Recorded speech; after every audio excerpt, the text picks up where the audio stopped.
Well, it's been a very eventful morning for me. It's about 8:30 in the morning at the time of recording.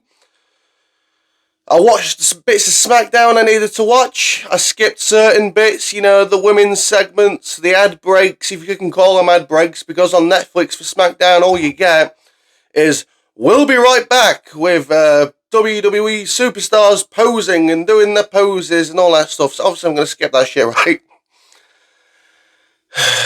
Finished SmackDown, okay, it was an okay show, cool. I'll delve into little bits in a minute before I go off on something that you've seen in the title and thumbnail, because I'm going to go off. Found out my daughter can draw a smiley face. Fucking absolutely buzzing about that. She can now draw a circle, the eyes, and the mouth, which is fucking fantastic. Then I find out that one of my friends, former friends, I don't really know these days, is on the run. What's he done? I don't know. But I can imagine it's something to do with the supply of certain substances that are favoured by one Tony Khan. So I can imagine it's something to do with that. Hopefully that gets sorted out very soon, because he's got a child. So, now that that's out of the way, let's talk about SmackDown. Let's talk about the brief bits I liked, and let's fucking go off on the bits I didn't like. So, the Kevin Owens and Rey Mysterio stuff, great, I love that. I like that Kevin Owens thinks he's the WWE champion when he's not. I think that's great. I liked that he said his former best friend, or was best friend Sami Zayn. So that's an interesting point there. There was some stuff with LA Knight and Braun Strowman, Jacob Fatu, Tama Tonga. Stare down between Braun and fucking Fatu. Ooh, I like that. Shawn Michaels is advertised for Saturday night's main event. He's going to do a contract signing with Kevin Owens and Cody Rhodes. Solo returned and didn't really say much of anything. That's pretty much about it. Pretty much about it. Oh, and we got Jimmy Uso versus Carmelo Hayes as well. And Kevin Owens versus Rey Mysterio. Cool. Now, on Monday, on Raw, we was told that the Wyatt Sicks were moved to SmackDown after WWE have completely dropped the storyline with The Miz and Karrion Kross. Okay? So, I wasn't too happy about that, but I thought, okay, maybe we could start afresh. They haven't even been debuted for a full year yet, and I'm already talking about them starting fresh. I shouldn't be doing that. I shouldn't be talking about them starting fresh. Okay? Now, we got to SmackDown. Were the Wyatt Sicks on the fucking show? No. No, they were not. People, these fucking YouTubers and fucking people online, oh, look at this in the background. Could that be a reference to the Wyatt Sicks? And I'm thinking, bro, they debuted in what, May? June? Is it June that they debuted? I don't want fucking cryptic things in the background. It's January of 2025. They debuted last year. Okay? I don't want cryptic things in the background. I don't want fucking vignettes, heavily edited vignettes that look like videotapes from 30 years ago. We got all that last year. I don't want it now. I want to see them on TV. I want to see them do something. Preferably something normal as well. They can come out backstage and confront someone dressed in their normal attire. And then when they go for a match or something, or they go to beat someone down, then they can dress in their fucking monster attire. What's so hard about that? What's so hard about putting Eric Rowan and Joe Gacy in the tag division? Give them some purpose. What's wrong with Bo Dallas being Bo Dallas? He doesn't need to be Howdy all the time. He can come out, he can be Bo Dallas. That's what they did at first. Now what they doing with him? Nothing. It's like Triple H has zero fucking plans for the Wyatts. Zero. How can you have zero plans, even for just Bo by himself? There's many things you could do with Bo, okay?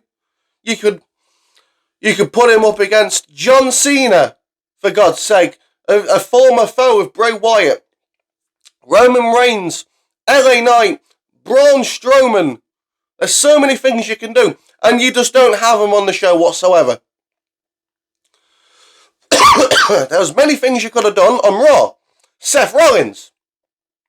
Seth Rollins was a massive feud with Bray Wyatt. No interaction whatsoever. None. This shit's ridiculous, man. I fucking spent last year telling you guys to let it play out. I said, let it play out. Let's see what happens. I have faith. That faith is now gone. It's gone. Because there's no plans for them, clearly. Or they'd be on the show. It was a 3-hour show. And you could not find 5 minutes for this group. Or at least just Bo. 5 minutes would have been enough for me to not do this rant. But instead, you don't have them on the show. You might have left things in the background. But again, I don't want things in the background. I don't want cryptic messages, because we got all of that a year ago. We don't want that now. Give us something else. Give us something more that relates to these fucking people. Because WWE are missing out on really great content and probably making a lot of fucking money when it comes to the Wyatts, because A, their merch, who's going to want to buy their merch when they're not on the fucking show, okay? And then there's the story that you can have with these people. There's plenty of stories you can create, and you decide not to create these stories because you just don't know what to do with them. What happened?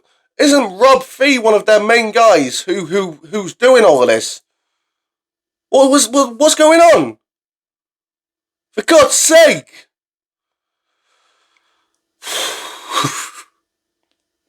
So SmackDown was an okay show. It's just no Wyatts. No Wyatts at all. We get told they moved to SmackDown. Oh, cool. Let's watch SmackDown. Let's see if the Wyatts are on the show. Not on the fucking show whatsoever. No mention of them. Nothing. And whoever the fuck is at fault for fucking absolutely flopping at this group needs to be fucking, I don't know, fucking shamed. Shame them. Whoever the fuck has fumbled this group needs to be out the fucking door. I'm telling you now, there's so many things you could have done. So many things you could have done. You could have had Bo go after Cody Rhodes, because at the end of the day, even though Cody Rhodes' championship isn't the Universal Championship anymore, it still has the Universal Championship within it. Bray last held the Universal Championship. Bo can go after that for his brother. Why can't you do that? It might make him a heel. It might make Cody booed, but who fucking cares? It's something. And you're giving us nothing. And I'm sick of being given nothing. I'm sick of it. I don't know, man. Maybe we'll see him in the Royal Rumble. Nah, we won't fucking see.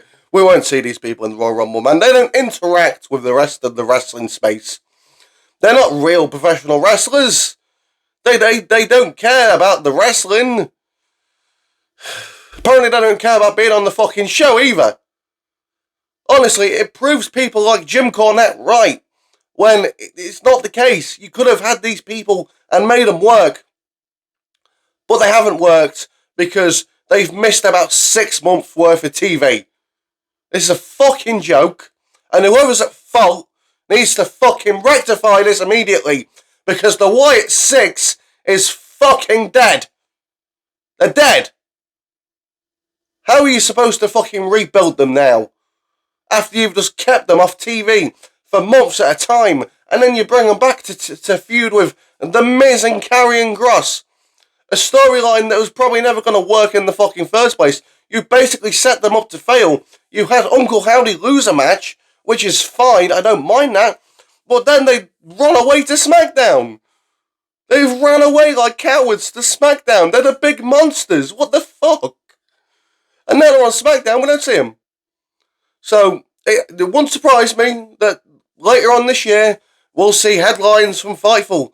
Eric Rowan released. Joe Gacy released. And Dexter Lumis released. They won't release Bo because he's too close to Bray. And they won't release Nikki Cross because if they would have, they'd have done it by now. They've tried fucking hundreds of things with Nikki Cross that just simply don't work. Okay, but they ain't ever going to release her. Why? I'm not sure. But they're definitely going to release the other three, I reckon, by June, July time. They're going to be fucking gone. And this faction's going to be gone. And it's all going to be the fault of Triple H and Rob Fee. Okay? Don't say I didn't fucking warn you. I wanted this storyline to work. I wanted this group to work. It's failed. All it has done is killed the momentum of Chad Gable. That is all this fucking thing has accomplished. Murdering Chad Gable. Literally and figuratively. Murdered Chad Gable. So, fuck 'em. Like, subscribe, follow me on XD Crossman25. Thanks for watching, and I'll see you soon.